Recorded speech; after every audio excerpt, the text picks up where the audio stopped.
2, Part 3, and Part 4. Now look at Part 1. You'll hear two people organising a going-away party for a mutual friend. First, you have some time to look at questions 1 to 4.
Now we shall begin. You should answer the questions as you listen, because you will not hear the recording a second time. Listen carefully and answer questions 1 to 4. Hey Bruce, looks like we got some planning to do for Albert's going-away party, right? There are certainly some things we have to talk about now. Yeah, that's better than doing everything at the last minute. OK, so I can write some notes as we talk. Sure thing. So, when should we have the party? He goes to Thailand on the 26th of August. OK, let's have it on the 24th then. Yes, let me see. That's a Friday. That'd be perfect. Now, where should we have it? At a bar or a club? You know, I think he would like something really intimate, nothing too loud. A restaurant would be good. Maybe the Apple Tree Grill? Great place, sounds good. OK, now we have to think about who to invite. Well, his best friend from college. Sure. And his cousins? Right. Oh yes, his co-workers. Yeah, OK, his co-workers and his boss. Any other people? How about his yoga classmates? He does love yoga, but that might be too many people. I suppose so. I can email and text message the invitations. When should I send them? We should send them out soon, but not too early. How about the 16th of August then? Well, why not give it a few more days? The 13th? All right, I think that's a good time too. Before you hear the rest of the conversation, you have some time to look at questions 5 to 10.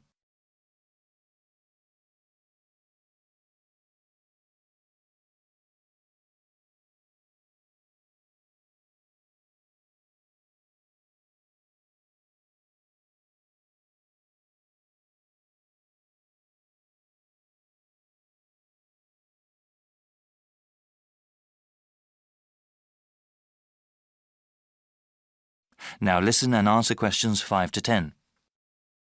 OK now, we have to think of a gift. Should we all get one?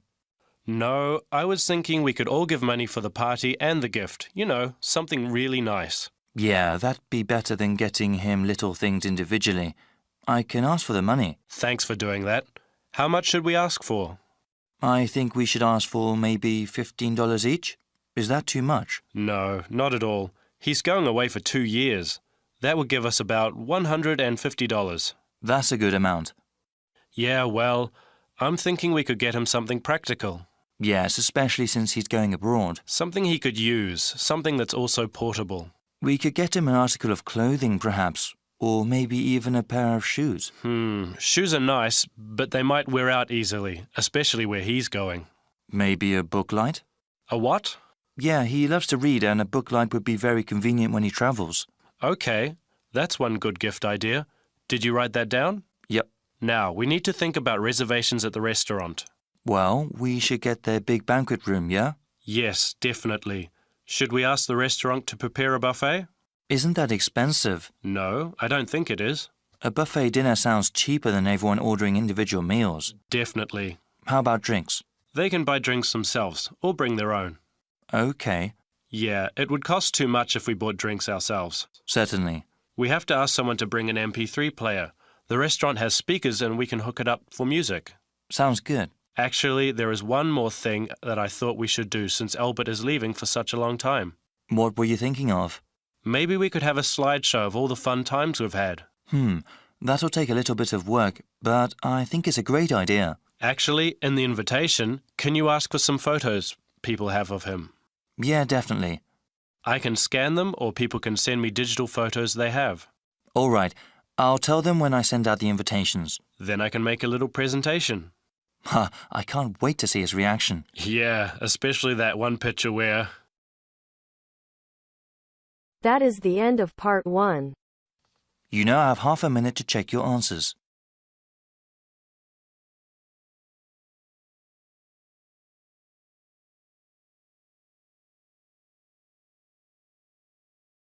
Now turns to part 2.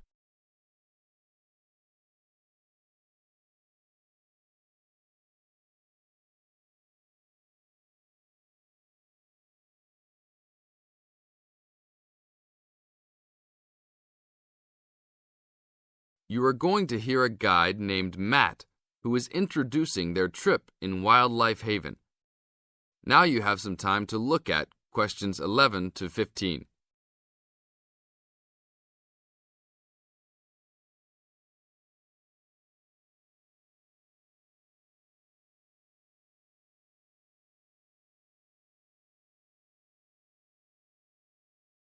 Now listen to the first part of the introduction carefully and answer questions 11 to 15. Well, good morning, everybody. My name's Matt, and I'm one of the 3 guides here at Wildlife Haven. Our job is to make sure that you all have a great time here with us and go home feeling happy and relaxed. As you can see, we're away from the city in a remote area between a national park and the sea. To encourage you to relax, there are no radios or TVs, and the only phones and newspapers are in the office. So, if peace and quiet is what you've come for, this is the place to be. From your cabin on the hill, you'll find you have the national park behind you, and you can look out from the sea from your front balcony. Your luggage will be unloaded from the bus and taken to your rooms in a few minutes. Once you have picked up your key at reception, please locate your room and check that all your luggage has arrived. The daily program here at Wildlife Haven is flexible and only as demanding as you want it to be. You should each have a brochure setting out the facilities and various walking tracks you can take. And on the bus, you are given a green sheet setting out a number of group tours in the coming week. If you want to join any tour, just write your name and room number on the relevant sheet along the wall here. Tomorrow, there is a beachcombers and rock hoppers tour exploring marine life in the rock pools along the beach. Or, if you'd prefer to go inland, there's a guided forest walk that takes you off the walking tracks. If you want to catch some lunch, you could join the beach fishing expedition. And at night, you'll see there is a moonlight forest walk that leaves each night at 7 p.m. So there is plenty to choose from at Wildlife Haven, and of course, that includes just sitting on your balcony watching the waves roll in. But I would recommend my favorite tour, the Waterfall Walk. This departs at sundown each day and also provides the opportunity to have a moonlight swim. Now you have some time to look at questions 16 to 20.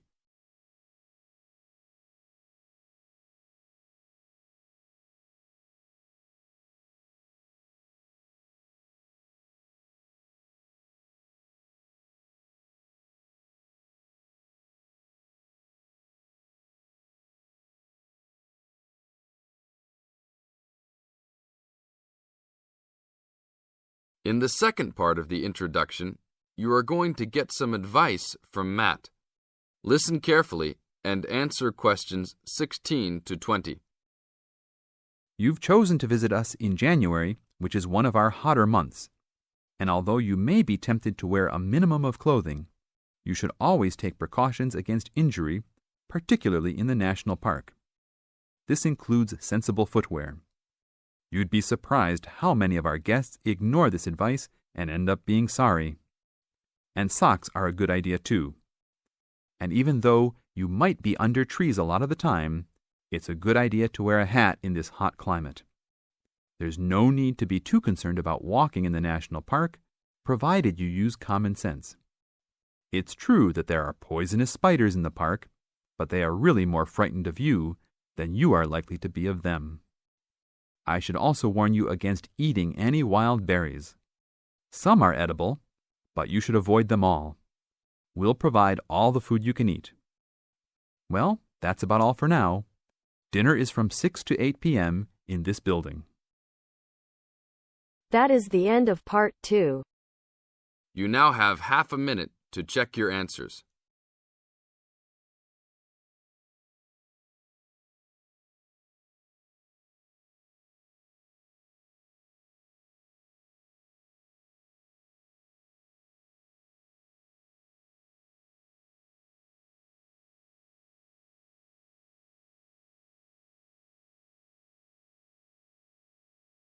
Now turns to part 3.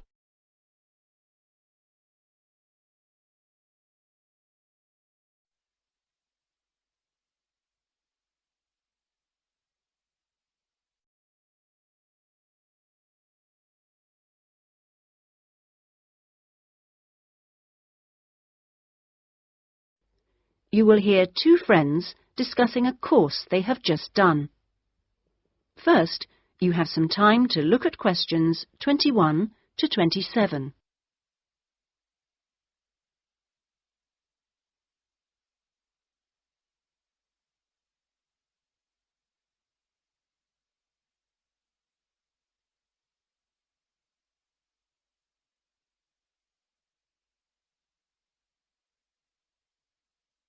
Now listen carefully and answer questions 21 to 27. Oh, Ben, I just remembered I never filled in that form for Nick. Ah, Did you do it? the course feedback form. Yes. If you want, we can do it together. I've got mine here. Is that okay? Yeah. Okay, let's have a look then. What do we have to do? Let's fill in the top first.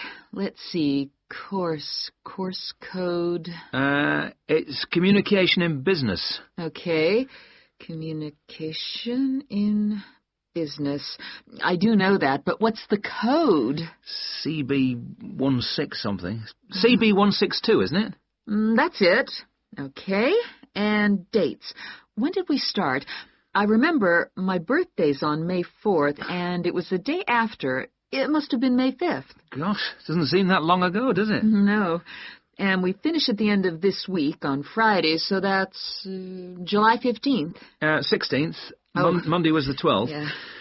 Right, that was the easy bit. Now, let's have a look. Please give your comments on the following aspects of the course. Okay, what's the first one? Oh, course organisation. What do you think? Clear. It was, wasn't it?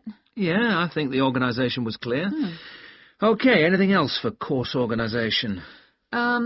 It was a good thing he gave us the course outline at the beginning in the first session. That was useful, so I'll put that down, shall I? Yeah.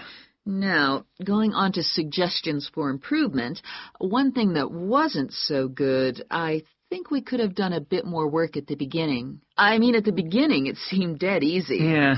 I thought it was going to be really easy, and then all of a sudden in the second half of the course, we got a whole load of work. Yeah. Reading to do and essays and things. Yeah, it'd be better if it was more even. Okay, now, course delivery. Does that mean teaching? Yeah, I suppose so. Well, what I thought was really good on this course was the standard of teaching. Actually, I mean, some of the teachers were better than others, but the standard generally was fine. Much better than other courses I've been on. Yeah, I agree. Let's put that then. Okay. What about suggestions for improvement?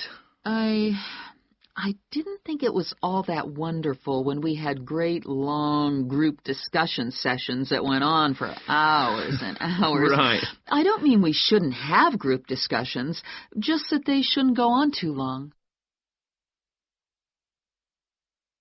Before you hear the rest of the discussion, you have some time to look at questions 28 to 30.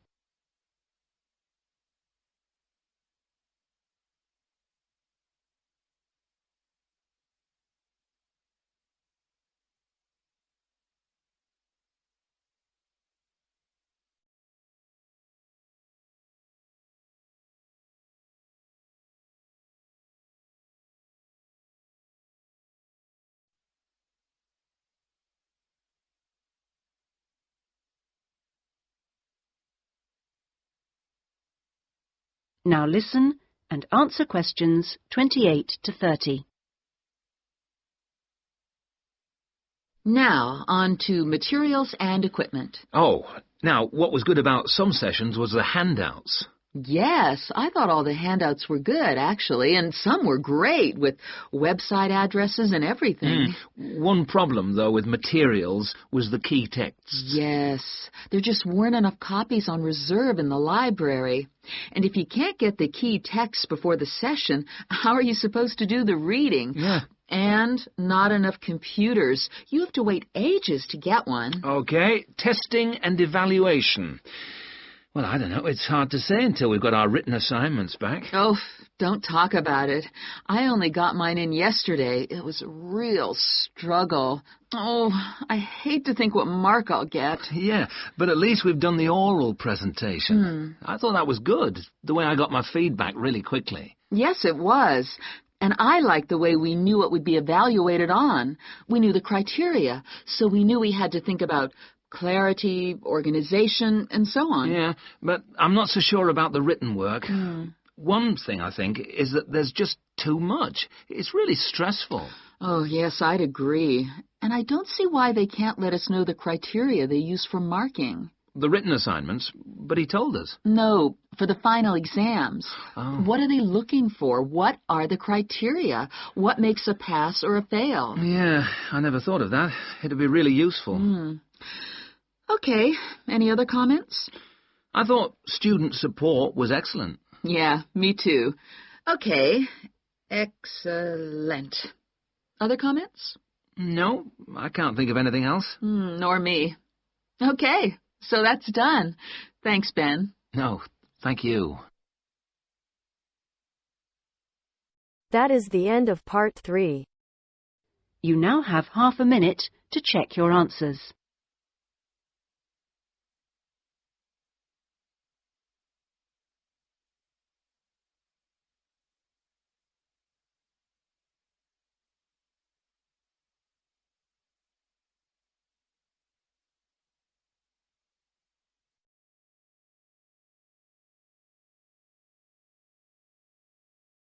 Now turns to part 4.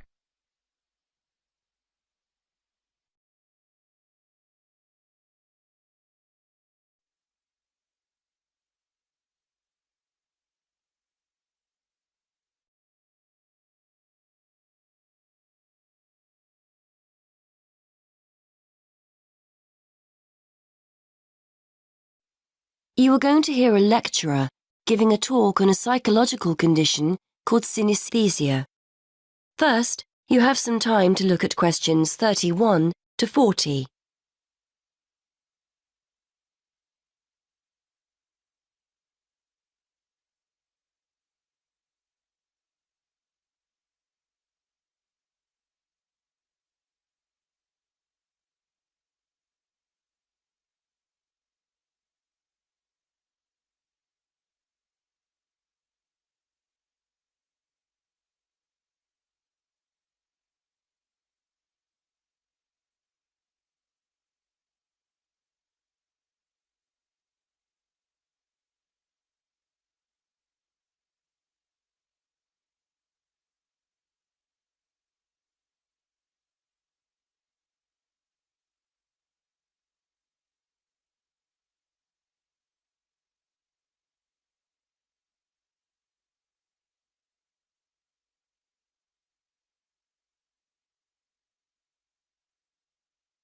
Now listen and answer questions 31 to 40. Today we're going to look at a fascinating condition that challenges the idea that we all see and experience the world around us in a similar way. For example, what do you see when I mention a day of the week or a month? What colour is the letter A or the number 10? If you often find yourself having more than the normal sense sensations, you too could have a condition known as synesthesia. Synesthesia is a harmless but fascinating condition which is often described by psychologists as the joining of the senses. We normally experience our senses individually, so we see a colour or hear a word. whereas people with synesthesia will find 2 or more senses being stimulated at the same time by a single stimulus. Some people will see or feel a colour when they hear a sound. Others will experience a taste or smell when another sense is stimulated. This happens automatically. The sensation can't be managed. People often go through life unaware that they have the condition. A common response from individuals who learn for the first time that they have synesthesia is one of surprise to discover that other people don't experience the same thing. It's a normal part of life for them, and they will rarely describe the symptoms negatively. To estimate the numbers of people with synesthesia, one group of researchers sat people in front of a computer and showed them letters and numbers in black. Participants were asked to choose a colour for each character they saw. A small proportion of participants, namely those with synesthesia, consistently described the same characters as having the same colours. On the basis of the results, researchers were able to predict that synesthesia affects about 1% of the population. This number has been confirmed in other research. Synesthesia takes many different forms, but the most common is to see or feel a colour in relation to letters and numbers. It's commonplace for people to identify A with red, B with blue, and so on. Some people will actually see a colour, but in most cases it's a question of feeling or sensing the colour. However, it's just as commonplace to see days, months, letters and numbers spatially, that is, in lines or circles, for example. People might say they see Monday up high, Tuesday just below Monday, Wednesday on the left, Thursday on the right, and so on. This doesn't mean that people with synesthesia always agree on what they sense. 2 synesthetes will often argue over the colour of a letter, for example. But patterns emerge if a large enough sample of people are observed, providing clear evidence of this condition despite individual variations. Colour and spatial synesthesia are amongst the most common forms of the condition, but they are by no means the only way people experience it. One of the more interesting combinations is word-taste synesthesia. This occurs when words lead the person to experience tastes or certain taste sensations. So a person's name might have the flavour of a particular sweet. Places might be associated with the taste of particular snacks. Taste needs to be seen in a wider context here. The sensation may be a feeling on the tip of the tongue or at the back of the throat and will differ from person to person. Some researchers believe we are all born with the condition and that it's most prevalent in our early years, but it then tends to become less noticeable as we enter childhood. It's a fascinating thought that as infants we experience the world around us through our senses in a different way than as adults. However, testing this hypothesis will be challenging, bearing in mind the difficulty of getting feedback from young infants. Research also points to the fact that synesthesia runs in families. In fact, as many as 40% of synesthetes, as they are called, know of someone in the family with a similar condition. This won't necessarily be a close family member, and the condition may be traceable back to previous generations or to an extended family member such as a cousin or uncle. There is evidence that synesthetes are often creative and will often have artistic hobbies or interests. Researchers think this is not necessarily because synesthesia makes them naturally more talented in this area, but the fact that they have multiple sensory experiences generates an interest in, for example, art or music. So that's synesthesia. Apart from its intrinsic interest, for psychologists it's a fascinating indication that we may all experience the world around us in different ways. Once upon a time, these findings would have been regarded as highly subjective, lacking evidence, and not of any scientific worth. However, we now have a much greater interest in how the brain helps us make sense of the world, and the study of synesthesia is one way for us to discover more about this. That is the end of part 4. You now have half a minute to check your answers.